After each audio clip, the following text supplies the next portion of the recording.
도마의 고백을 통해서 알 수 있습니다. 도마는 어떤 사람이었습니까?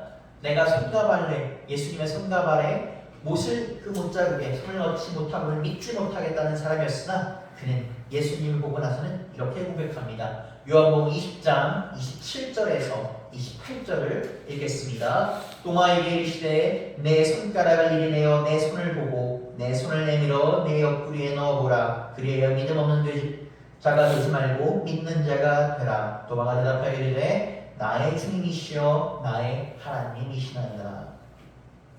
예수님을 믿지 못했던 그 도마의 그 고백은 우리가 기독교 역사에 남는 위대한 고백이 됩니다. 우리가 보통 예수님에 대해서 고백하는 몇 가지 증언 중에 베드로의 주는 하나님이시요 하나님의 아들이십니다 라고 고백했던 그 고백만 기억하는데 사실 이 도마의 고백도 뭡니까? 주는 뭡니까? 주님이시요 하나님이십니다 라고 고백합니다. 그는 어떻습니까? 믿지 못해서 내가 그 손과 발에 그 못자국에 손을 넣어야겠다고 얘기했던 그 자가 어떻습니까? 이제 예수님을 보고 이분은 진정한 하나님의 아들이시구나 라고 고백을 합니다. 혹자 몇몇 신학자들은 이렇게 얘기합니다. 요한복음의 기자가 이 도마의 입을 벌려서 독자에게 요한복음에서 독자에게 전달하고 싶었던 핵심 메시지 중 하나가 뭐다? 나의 하나님이시여 나의 주님이시다. 예수님은 그들과 음식을 나눈 후에 그들에게 소명을 주십니다. 오늘 마가복음 본문과 비교하여 마태복음 28장을 살펴보겠습니다. 먼저 본문 15절을 먼저 읽겠습니다. 또 이르시되 너희는 온 천하에 다니며 만민에게 복음을 전파하라. 마태복음 28장 18절에서 20절을 읽겠습니다. 예수께서 나와 말씀하여 이르시되 하늘과 땅의 모든 권세를 내게 주셨으니 그러므로 너희는 가서 모든 민족을 제자로 삼아 아버지와 아들과 성령의 이름으로 세례를 베풀고 내가 너희에게 분부한 모든 것을 가르쳐 지키게 하라. 볼지어다 내가 세상 끝날까지 너희와 항상 함께 있으리라 하시니라. 우리가 죽다 살아났다던가 혹은 인생의 큰 일을 겪은 다음에 나오는 말은 매우 중요한 얘기입니다. 저는 예수님께서는 어떻게 하셨습니까? 부활하신 후에 제자들에게 이 땅에 남을 본인이 없을 때 이 땅에 남을 제자들에게 남겨주실 마지막 말씀이셨습니다. 예수님께서는 이 마가복음과 마태복음을 통해서 이들에게 소명을 주셨는데 첫 번째는 무엇입니까? 만민에게 모든 이들에게 온 천하 사람들에게 복음을 전해라라는 것입니다. 두 번째는 아버지와 아들과 성령의 이름으로 세례를 베풀라. 세 번째는 예수께서 가르치신 것, 내가 너희들에게 가르친 것을 다른 사람에게도 전해라라는 것입니다. 그러고 나서는 그들과 내가 너희가 함께할 것이다 라고 약속하십니다. 우리가 여기서 첫 번째 만민에게 복음을 전하라라는 것은 예수님께서 가장 강조하신 첫 번째 사항이자 우리가 흔히 얘기하는 예수님의 지상명령 Great Commission이라고 합니다. 예수님께서 이들에게 이렇게 하라 라고 가장 마지막으로 주신 것이라 가장 큰 것입니다. 사도행전 1장 8절을 읽겠습니다. 오직 성령이 너희에게 임하시면 너희가 권능을 받고 예루살렘과 온 유대와 사마리아와 땅끝까지 이르러 내 증인이 되리라 하시니라. 부활을 믿지 못하겠다는 제자들을 달래시며 이들에게 자신의 손과 발을 보이시며 이들에게 만민에게 복음을 전파하라고 말씀하신 이 예수님의 이 한 문장을 보면 우리가 총 세 가지로 나눠서 분류할 수가 있는데 첫 번째는 이동성, 단위명입니다. 두 번째는 대상입니다. 온천하, 만민입니다. 세 번째는 방법인데 뭐라? 선포하라 라는 것입니다.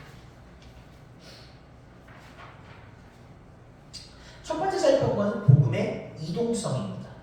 이 복음이라는 것은 우리가 영어로 따지면 good news입니다. 좋은 소식, 기쁜 소식이라는 것입니다. 그래서 예수님께서 부활하셔서 이 땅에 오신 이 복된 소식 말하는 것입니다. 우리 옛말에 어떤 말이 있습니까? 맛있는 음식과 기쁜 소식은 남들과 나누라고 했습니다. 그랬던 것처럼 예수님께서 오신 이 기쁜 소식, 복음을 우리 한 곳에서 몇 명만 소유할 수는 없습니다. 복음은 어떻습니까? 움직일 때, 나눌 때 더 큰 힘을 발휘합니다. 사도행전 8장 1절과 4절을 읽도록 하겠습니다. 사울은 그가 죽임당함을 마땅히 여기더라. 그날에 예루살렘에 있는 교회에 큰 박해가 있어 사도 외에는 다 유대와 사마리아 모든 땅으로 흩어지니라. 그 흩어진 사람들이 두루다니며 복음의 말씀을 전하였으니. 여기 나오는 사울은 우리가 알고 있는 그 사도 바울입니다.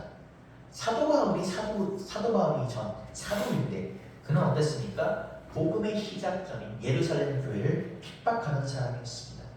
이 사도행전 8장 이전 말씀이 사도행전 7장에 나온 스데반은 어떻습니까? 바울이 잡아다가 돌로 쳐서 죽이는 그 사건입니다. 1절에 그가 죽임당을 마땅하더라 할 때 여기서 말하는 그가 스데반인 것입니다. 이 사건은 당시 예루살렘 교인들에게 엄청난 공포를 다가옵니다. 우리가 그 생각하는 것과 달리 이 그 사도 바울이 사울이었을 때 소위 말하는 이 사람이 반기독교, 정확히 말하면 반예수 노선이었던 기간이 그렇게 길지는 않습니다. 또 학자들이 얘기하는 1년에서 한 2년 정도일 것이다. 길어봤자 2년도 안 된다라고 얘기하는데 1년에서 1년 반 정도라고 얘기합니다. 근데 아이러니가 이 짧은 시간 동안 이 사람이 얼마나 나쁘게 놀았는지, 예루살렘 이 반예수 노선을 얼마나 충실하게 했는지 온 예루살렘 교회에서 어떻습니까? 이 사울을 보면 두려워합니다. 쉽게 말하면 오늘날 인간 맥전이었던 거죠. 사람 잡아다가 예수를 믿어 핍박하고 때리고 죽이고 이랬던 사람입니다. 그런데 아이러니하게 그가 했던 예루살렘 교회 핍박, 스데반을 돌로 쳐서 죽인 사건은 당시는 말씀드린 것처럼 복음, 예수님에 대한 소식은 예루살렘 교회를 중심으로 했었습니다. 예루살렘 교회에 고여 있었습니다. 그런데 이것이 어떻게 됩니까? 유대와 사마리아 전역으로 퍼지는 결과를 가져오게 됩니다. 그 성경의 모든 사건을 하나님의 계획임을 우리가 고려한다면 그 핍박방에 받았던 사람들이, 도망쳤던 사람들이 그곳에서 복음을 전하는 계기가 된 것입니다. 같은 맥락으로 예수님께서는 복음이 한 지역에 고여있게 하지 마라. 한 지역에 있지 말고 전 모든 사람에게 뭐야? 복음을 선포하라라고 말씀하신 것입니다. 바벨에서는 이 복음의 대상입니다. 당시 유대인들은 오직 이스라엘 백성들이 선택받은 백성이다 라고 여겼습니다. 선민사상이라고 하죠. 그래서 다른 백성들은 구원받지 못하고 다른 백성들은 메시아의 선택을 받지 못하고 이들은 뭐다? 멸망당할 것이다 라고 생각을 했습니다. 이 조금 벗어난 얘기입니다만 나라가 없어져 여러 나라의 더부살이하던 유대민족들이 다른 나라에서 그 환영받지 못한 이유가 대표적으로 이겁니다. 물론 첫 번째 근본적인 이유는 당시 유럽 국가들의 기독교였기 때문에 예수님을 믿는 기독교였기 때문에 유대민족들이 당연히 예수님을 십자가에 못 박았으니 마음에 안 들었을 것입니다. 뭐 사회적으로는 이들이 뭐 어떻습니까? 더부살이하면서 부진하고 빨라서 뭐 계산이 빨라서 제사를 많이 축적하기도 했지만 이 사람들이 얹혀 살면서 오히려 보다 이 유대민족들이 다른 사람들, 다른 나라 사람들을 우리가 선택받은 민족이야, 너네는 그렇지 못해 라고 오히려 차별했기 때문입니다. 그들은 유대의 그 정결 의식에 따라서 할례받지 않은 사람들, 이방인들과 식사하는 것을 명백히 금합니다. 그러니까 레위기 11장을 보게 되면 하나님께서 유대민족들에게 너희는 이것을 먹고 이것을 먹지 말라라는 것을 11장 전체에 쭉 설명하십니다. 그렇기 때문에 유대인들은 어떻습니까? 이방인들과는 밥을 먹지 않았습니다. 심지어 예수님을 믿는 비유대 기독교인과도 한 상에서 식사하지 않았습니다. 이것은 단순히 유대인뿐만 아니라 예수님을 믿는 유대 기독교인들조차도 비유대 기독교인들과 한 상에 식사하는 것은 어땠습니까? 꺼려합니다. 심지어는 이방인이 주는 음식조차도 먹지 않습니다. 예수님과 사마리아 여인의 일화에서 이것을 엿볼 수가 있습니다. 요한복음 4장 9절을 읽겠습니다. 사마리아 여자가 이르되 당신 유대인으로서 어찌하여 사마리아 여자인 나에게 물을 달라 하나이까? 이는 유대인이 사마리아인과 상종하지 아니함이로라. 예수님께서는 거리낌 없이 사마리아인에게 물을 달라 하십니다. 그러니까 사마리아인은 오늘 묻습니다. 어찌하여 나에게 물을 달라 하십니까? 당신들은 우리가 상종도 안 하지 않습니까? 당신들이 우리가 주는 음식을 먹습니까? 당시 유대인들이 어떻게 생각했고 행동했는지에 대해서 알 수 있는 내용입니다. 이어지는 사도행전 10장 12절에서 14절을 읽겠습니다. 그 안에는 땅에 있는 각종 네 발 가진 짐승과 기는 벼슬과 공중에 나는 것들이 있더라. 또 소리가 이르되 베드로야 이르되 잡아먹으라 하거늘 베드로가 이르되 주여 그럴 수 없나이다. 속되고 깨끗하지 아니한 것은 내가 결코 먹지 아니하나이다 하는데, 이것은 사도행전 10장에서 베드로가 고넬료라고 하는 로마의 그 당시 장군을, 백부장을 만났을 때 이 사람이 예수님의 복음에 대해서 듣고 싶어 합니다. 그러니까 베드로가 고민합니다. 내가 이 사람이 집에 가서 이 하는 것이 맞는 것일까? 어떤 이방인들이 복음하는 게 맞는 것일까? 라고 고민을 막 합니다. 그때 베드로가 기도를 할 때 환상 중에 하나님께서 베드로에게, 여기 보시면 네 발 달린 짐승과 기는 것인데 모든 것, 유대인들은 이 발굽에 따라서 또 물고기도 비밀이 어떤 거에 따라서 먹을 수 있는 것과 먹을 수 없는 것이 있었습니다. 그러니까 그걸 구별하지 않고 지금 전부 다 모여있다는 것입니다. 그러니까 하나님께서 먹으라고 하자 베드로가 이렇게 얘기합니다. 하나님 저거 어떻게 저러 먹습니까? 저것은 어떻습니까? 정결하지 못한 이방인들이 먹는 더러운 음식인데 제가 저걸 어떻게 먹겠습니까? 라고 얘기하는 것입니다. 하나님께서는 오늘 이 환상 중에 뭘 보여주십니까? 베드로에게 복음, 예수님께서 그랬던 기쁜 소식은 보다 누구는 받고 누구는 받을 수 없고 그런 것이 아니다라는 것을 보여주시는 것입니다. 이어서 갈라디아서 2장 11절에서 13절을 읽겠습니다. 게바가 안디옥에 이르렀을 때에 책망받을 일이 있기에 내가 그를 대면하여 책망하였도다. 야고보에게 온 어떤 이들이 이르기에 게바가 이방인들과 함께 먹다가 그들이 오매 그가 할례자들을 두려워하며 떠나 물러가매 남은 유대인들도 그와 같이 외식함으로 바나바도 그들의 외식에 유혹되었느니라. 이 사건은 이제 갈라디아 지방입니다. 이건 이방 지방입니다.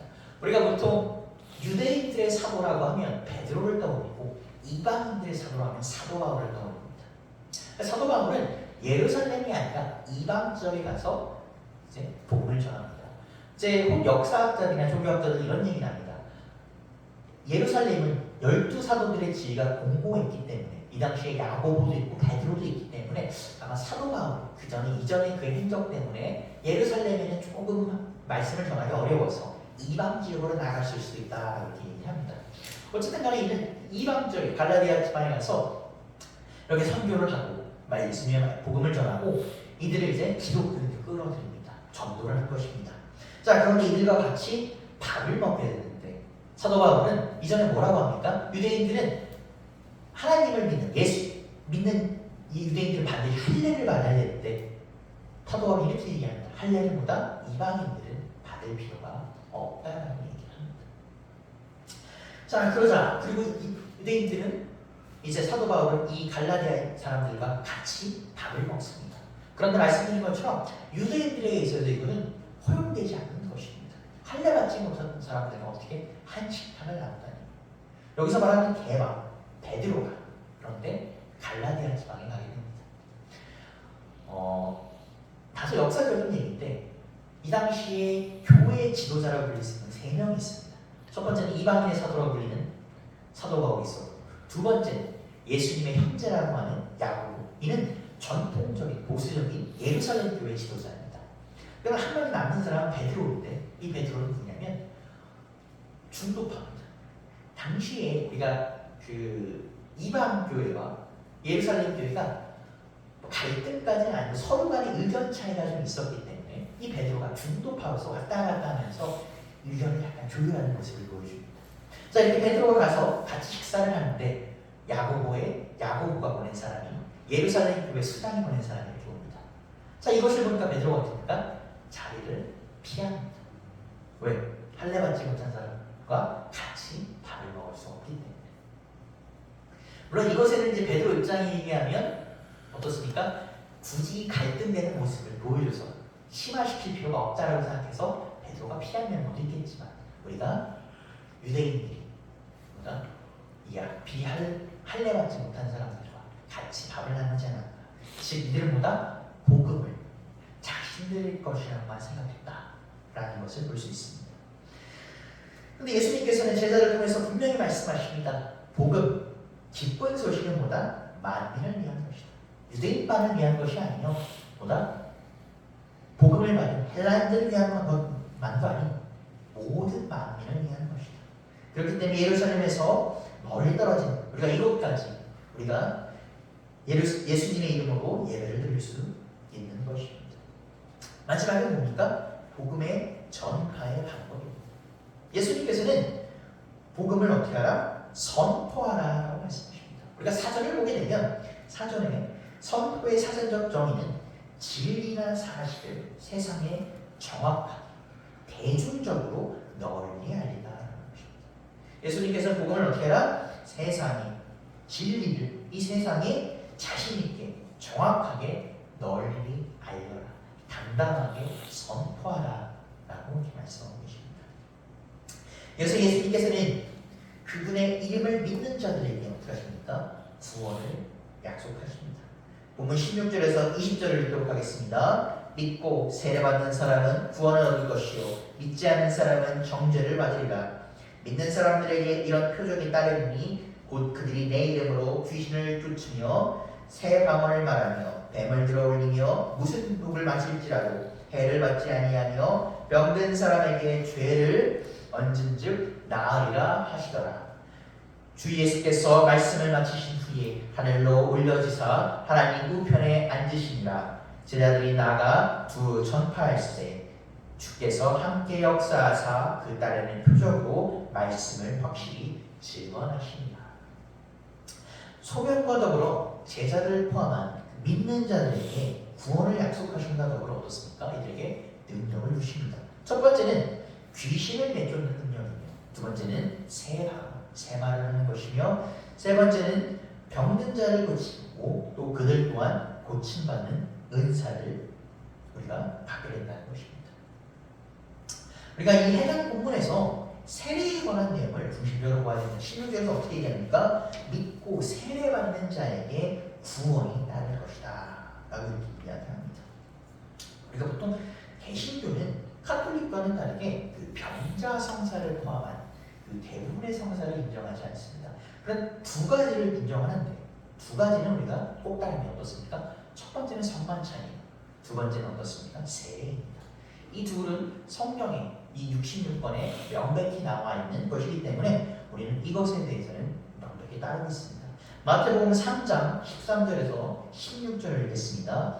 이때 예수께서 갈릴리로부터 요단강에 이르시되 요한에게 세례를 받으려 하시니 요한이 말려이르되 내가 당신에게서 세례를 받아야 할 터인데 당신이 내게 오시나이까. 예수께서 대답하여 이르시되 이제 허락하라. 우리가 이와 같이 하여 모든 의를 이루는 것이 합당하니라 하시니 이에 요한이 허락하는지라. 예수께서 세례를 받으시고 곧 물 위로 올라오세 하늘이 열리고 하나님의 성령이 비둘기같이 내려 자기 위에 임하심을 보시더니. 그러니까 16절에 나오면 믿고 세례받은 자들은 구원이 있다라고 얘기합니다. 그럼 이게 이제 현대적 관점에서 보게 되면 우리가 세례를 받지 못한 사람들은 기독교인이 아닐까? 세례를 받지 못한 사람들은 구원을 받을 수 없나? 라는 우리가 오해가 날 수가 있습니다. 위 구절에서 이 16절에서 마가복음 16장 16절에서 주목할 것은 세례라는 행위 자체가 아니라 세례의 의미입니다. 그러니까 앞서 탈북 마태복음에서 나온 것처럼 기독교 전통에서 세례는 육신이 물에 푹 담겨집니다. 세례를 받을 때는 우리가 푹 담겨집니다. 그래서 이 세례를 받음으로써 물에 푹 담겨짐으로써 예수님을 알기 전에 우리는 죽고보다 예수님 안에서 우리가 다시 태어난다라는 것입니다. 우리가 보통 세례를 할 때 물을 살짝 찍어 바르는 행위를 하는데 원래 전통적으로 보게 되면 어떻습니까? 전신이 푹 담갔습니다. 그래서 세례를 통해서 이 세례받은 사람의 삶이보다 이전과는 전혀 달라졌다. 나는 죽고 우리가 죄로부터 다시 태어났다라는 것을 의미합니다. 그러면 초대 기독교에서는 세례를 받은 이들만 진정한 기독교의 일원으로 여겨졌습니다. 그러니까 초대교회가 공인된 종교로서 국교회로서 인정받기 전에는 이 기독교인들은 매우 강한 탄압을 받았습니다. 그러므로 이들이 세례받는다는 것은 목숨을 걸고 하는 것입니다. 세례를 받았다는 것은 기독교인이고 기독교인이라는 것은 언제든 탄압받을 수 있고 죽임당할 수 있다는 것입니다. 그러므로 세례를 받는다는 것은 공식적으로 내가 예수 그리스도를 믿습니다. 내가 교인입니다. 라는 것을 선포하는 증거인 것입니다. 그러므로 이 16절에 믿고 세례받은 자들을 이 현대적인 의미로 해석하자면 예수 그리스도를 믿는 교인이다라고 합니다. 따라서 예수님은 이 본인의 이름을, 당신의 이름을 믿는 만민에게 어떻습니까? 구원을 약속하십니다. 물론 이 예수님을 믿지 않는 자들에게는 어떻습니까? 구원은 임하지 않습니다. 우리가 보통 생각할 때 예수님이 오시는 마지막 날, 구원의 날, 그것은 어떻다? 영원한 생명이 임하는 날, 우리가 천국 가는 날이라면서 어떻습니까? 긍정적입니다. 마냥 즐거워합니다. 그런데 사실 믿지 않는 사람들에게 있어서 이 마지막 날은 어떻습니까? 심판의 날이자 그 마지막 날입니다. 그러나 예수님은 한 영혼을 천하보다 사랑하시어 구원하고자 믿는 자들을 곳곳이 보내시어 당신의 이름을 전파하시고자 합니다. 누가복음 15장 4절에서 8절을 읽겠습니다. 너희 중에 어떤 사람이 양 100마리가 있는데 그 중에 하나를 잃으면 99마리를 들에 두고 그 잃은 것을 찾아내기까지 찾아다니지 아니하겠느냐. 또 찾아낸즉 즐거워 어깨에 메고 집에 와서 그 벗과 이웃을 불러 모으고 말하되 나와 함께 즐기자. 나의 잃은 양을 찾아내었도라 하리라. 내가 너희에게 이르노니 이와 같이 죄인 한 사람이 회개하면 하늘에서는 회개할 것 없는 의인 9으로 말미암아 기뻐하는 것보다 더하리요. 어떤 여자가 12마르크가 있는데 하나를 잃으면 등불을 켜고 집을 쓸며 찾아다니기까지 부지런히 찾지 아니하겠느냐. 우리는 흔히 교회에 나오는 것, 예수님을 믿는 것과 기독교인이 되는 것 모두보다 우리의 선택이자 우리가 마음의 결심이라고 생각을 합니다. 그러나 에베소서 2장 8절에서는 어떻게 합니까? 믿음은 하나님의 선물이라고 합니다. 우리 여태까지 쭉 마가복음을 살펴보면서 예수님께서 12제자를 사도 택하신 것, 그들의 앞에 나타나셔서 그들을 택하신 것, 앞서 살펴보았듯이 도망간 제자들 앞에 나타나셔서 손발을 내미신 모습, 잃어버린 양을 찾아다니시는 예수님의 모습에서 예수님의 이름을 믿는 것은 우리의 선택이 아니라 어떻다? 예수님께서 우리에게 나타나셔서 예수님께 속한 것이심을 알 수가 있습니다. 그러나 이것은 절대 우리가 그래, 우리 믿음은 예수님께 속한 것이니 내가 교회 안 가는 것, 내가 믿음이 없는 것은 내 잘못이 아니지, 예수님이 안 오신 거지, 뭐 언젠가 오시겠지, 이렇게 생각해서는 절대 안 됩니다. 우리가 감리교회 웨슬리를 필기합니다. 믿음은 하나님께서 값없이 주시는 선물이지만 우리가 이에 대해서 반응해야 된다고 생각합니다. 제가 이 얘기를 우리가 어떻게 푸른부 설교할 때 어떻게 쉽게 풀어낼 수 있을까라고 막 신학적으로 막 고민했습니다. 물론 제가 신학 공부를 할 때니까 지금도 마찬가지겠지만 신학적 지식이 충분하지는 않지만 막 고민했습니다. 그럼 우리가 복음은, 믿음은 예수님께서 주신 선물인데 우리가 이에 반응하는 것을 어떻게 설명해야 될까? 우리가 선물을 받습니다. 우리가 선물을 받습니다. 선물을 받는 건 선물을 주는 이의 마음입니다. 그러나 그 선물을 풀러보지 않고 가만히 있다면 그 선물은 아무 의미가 없습니다. 그 선물하면 무엇이든 어떻게 합니까? 그 선물을 풀러볼 때 그 선물은 여러분을 위한 진정한 선물이 되는 것입니다. 그리고 또 하나 우리가 명심할 것이 있습니다. 선물을 푸는 사람, 부모가 자식한테 선물을 줄 때 그 어린 자식이 풀 힘이 없다. 그것을 풀게 도와주는 것도 부모의 역할인 것입니다.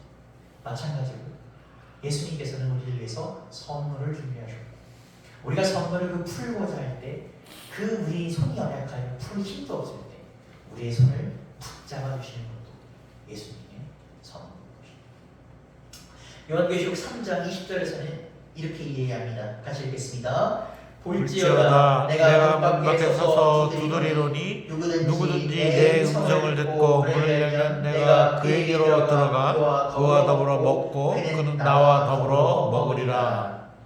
예수님께서는 모든 일을 사랑하셔서 십자가에 돌아가셨습니다. 3번 부인한 베드로에게 오셨고 또 부활을 믿지 못하는 제자들에게도 그러셨고, 그리고 또 오늘 우리에게도 오십니다. 그리고 문 밖에서 우리에게 두드리십니다.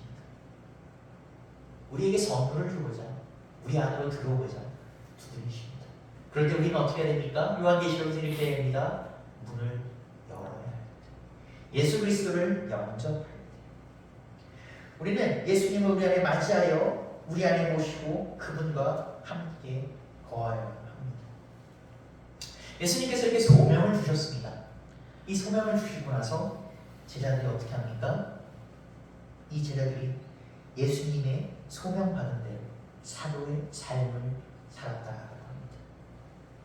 이들은 예수님께서 이들을 찾아오셨을 때 반응하였고, 또 그 반응할 때 어떻게 했다? 이들이 스스로 한 것이 아니라 주께서 함께 역사하셨다라고 얘기합니다.